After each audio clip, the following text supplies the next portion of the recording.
Graça e paz.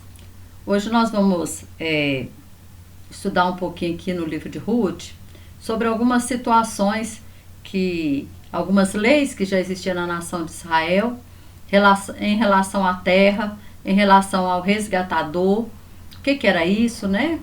Como que isso se aplicava, para que a gente possa entender também o que era o ano sabático, o ano do jubileu, e entender esses pormenores, que às vezes você lê o livro e passa batido, né? Fica assim sem saber, né, o que aconteceu.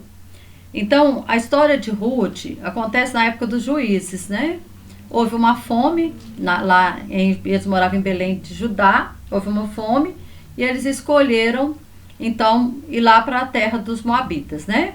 E lá na terra dos Moabitas, o que acontece?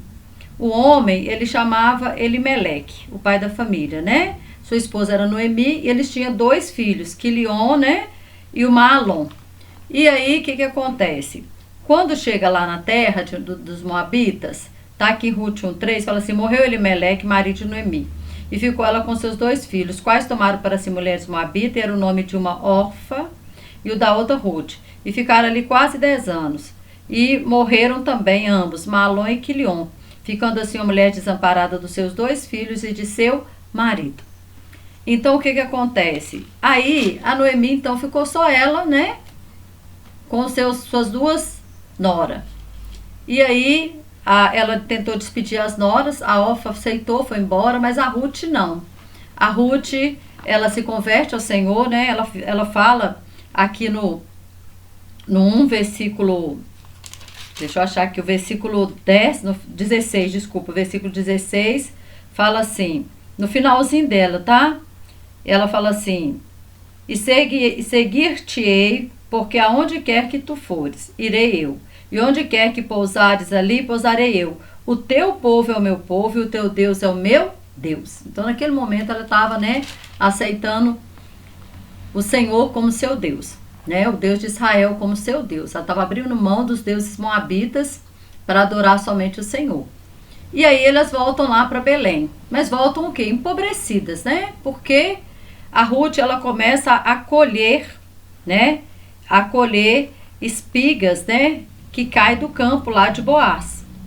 Fala assim o capítulo 2, o verso 3. Foi, pois, e chegou e apanhava espigas no campo após os segadores. E caiu-lhe em sorte uma parte do campo de Boaz, que era da família de Elimeleque. Então, Boaz era parente, né, de Elimeleque, esposo da Noemi.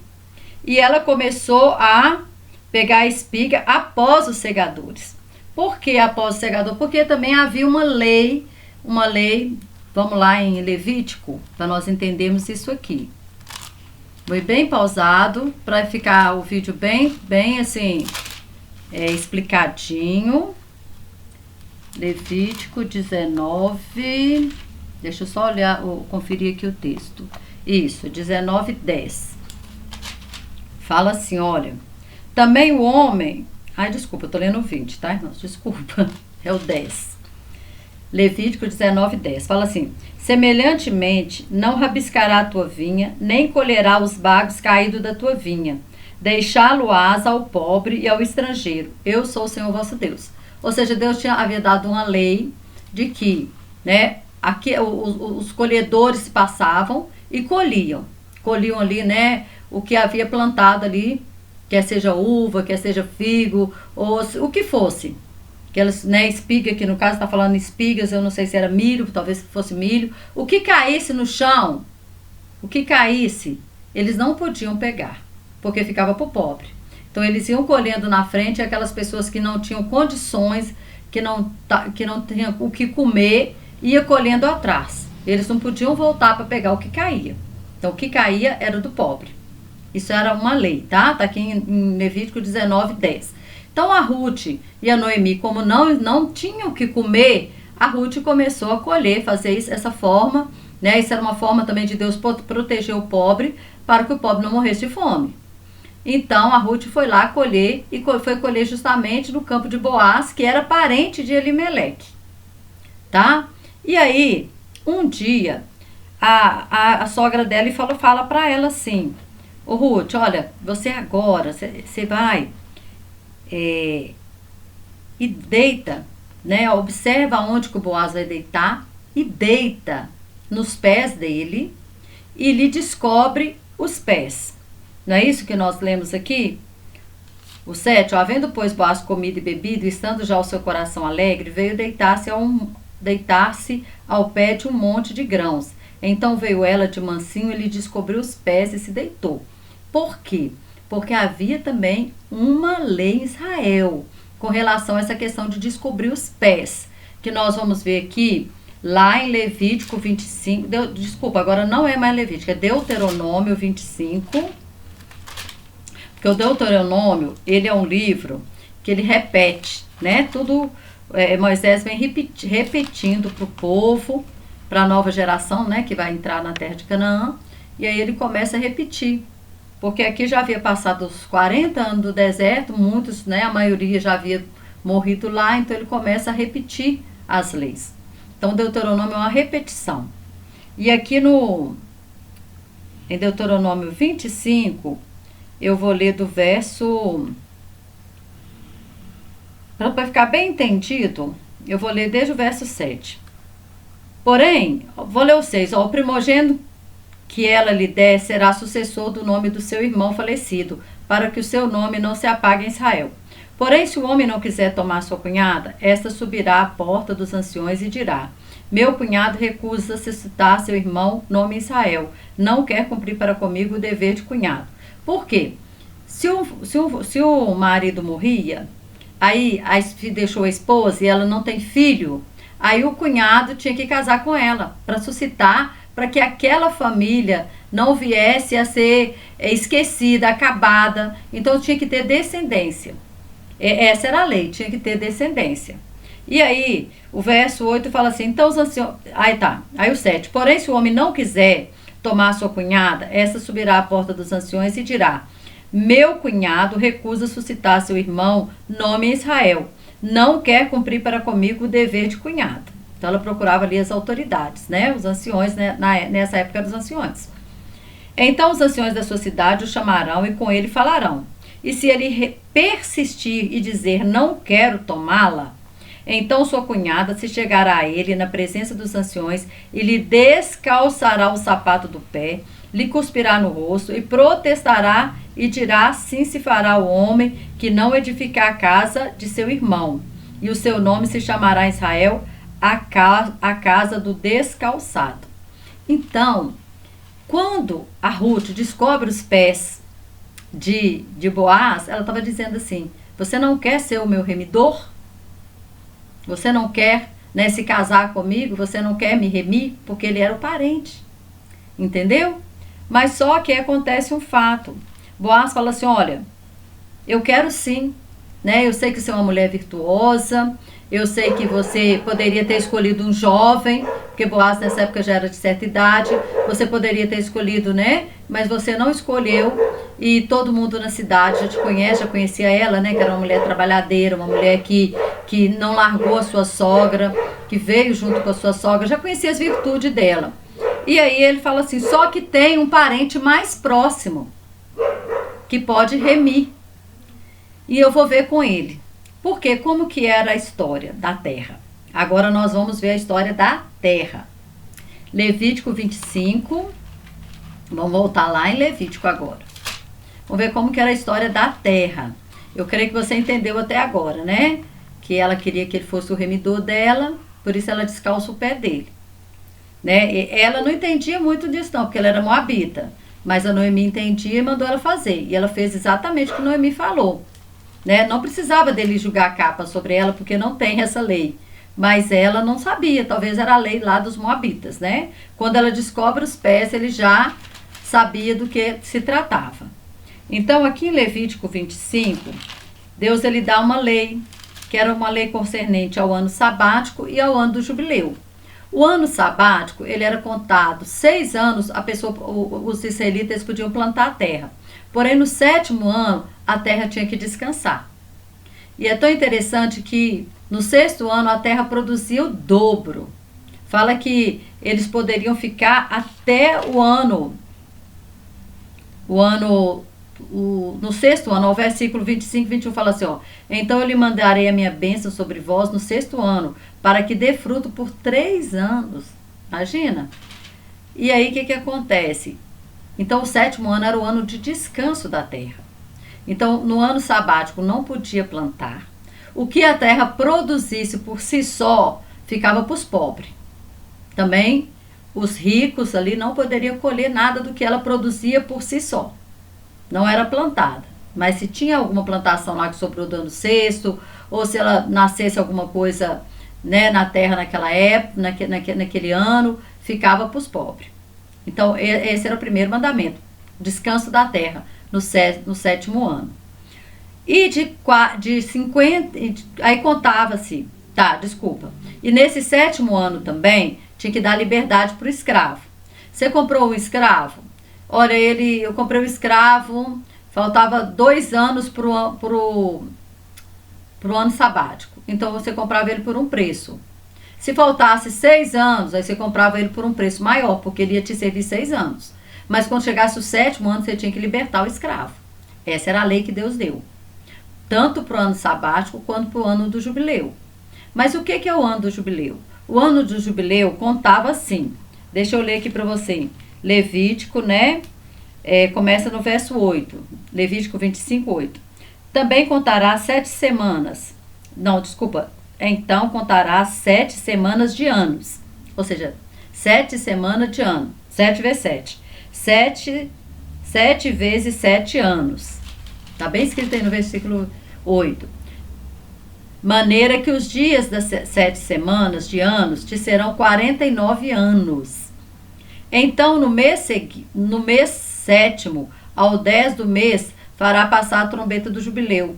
No dia da expiação, fareis passar a trombeta por toda a vossa terra. E santificareis o ano 50º e apregoareis liberdade na terra a todos os seus moradores. Ano de jubileu vos será, e tomareis cada um a sua possessão e cada um a sua família. Tá? Isso mesmo. Então, o que acontece? No ano 50º, eles não podiam semear, tá no verso 11, ó, o ano 50º vos será jubileu, não semeareis, nem colhereis o que nele nascer de si mesmo, nem nele vindimarei as uvas da separação, porque jubileu é santo, será para vós a novidade do campo, comereis. Neste ano do jubileu, tornareis cada um a sua possessão, a terra, tá? E quando venderdes alguma coisa ao vosso próximo, ou comprardes da mão do vosso próximo, ninguém engane a seu próximo. Conforme ao número do ano desde o jubileu, comprareis do teu próximo. E conforme o número dos anos das colheitas, ele a venderá a ti. O que Deus está falando? Deixa eu ler só o versículo 23 para concluir aqui. Também a terra não se venderá em perpetuidade. Ou seja, não podia vender a terra para sempre, não. Você não podia vender a terra que você possuía para sempre. Ela, no 50º ano, o ano do jubileu, ela ia voltar para você. Então, você não, era como um arrendamento por um tempo até chegar o ano 50º, que é o ano do jubileu. E fala assim, olha, também a terra não se venderá em perpetuidade, porque a terra é minha, pois vós sois estrangeiros e peregrinos comigo. Também a terra não se venderá em perpetuidade, porque a terra é minha. Deus está dizendo, vós sois estrangeiros, nós somos estrangeiros nessa terra, né? O que Deus está dizendo? Olha, nunca vai poder vender a terra. Por quê? Deus estava preservando, né, a descendência, para que a descendência ela tivesse a terra. Deus estava preservando ali agora algo, né, que a pessoa não viesse a ficar tão pobre para perder sua terra. O que acontecia? A pessoa ficava pobre. Eu não posso plantar. O que ela perdia? Ela perdia a condição de plantar. E eles viviam da plantação. E se ela perdia a condição de plantar, como que eu vou fazer se eu não tenho condições de plantar? Então eu posso vender. Mas eu posso vender da seguinte maneira. Eu vou vender a terra por um período. Você está entendendo? Você vai vender a terra, por exemplo, se você ler Levítico 25 todo, você vai entender direitinho. Deus fala assim, olha, falta 30 anos para o ano do jubileu. Então você vai vender essa terra, por exemplo, 100 mil. A pessoa vai pagar 100 mil porque ela vai usar ela 30 anos. Porque está faltando 30 anos para o ano do jubileu. Quando chegar o ano do jubileu, ela tem que te devolver a terra. Então, assim, se faltasse 5 anos para o ano do jubileu, então a terra era vendida por um preço muito menor. Porque era só 5 anos que o comprador ia usar a terra. Então, hoje nós chamamos isso de arrendamento. Você arrendou a terra por um período. Então, nessa época não tinha essa palavra. Essa palavra é nossa aqui, arrendamento. Para eles falavam assim, olha, vai vender, né, o comprador por tanto tempo. E geralmente, como é que se fazia isso? Tinha que ser para alguém da própria família. Você está entendendo? O resgatador, aí chamava essa pessoa de resgatador. Ele tinha que ser da própria família. Algum parente. Para a terra estar sempre na mão da mesma família. Para a terra não sair da mão da família. E aí, o que acontece? A Noemi tinha terra.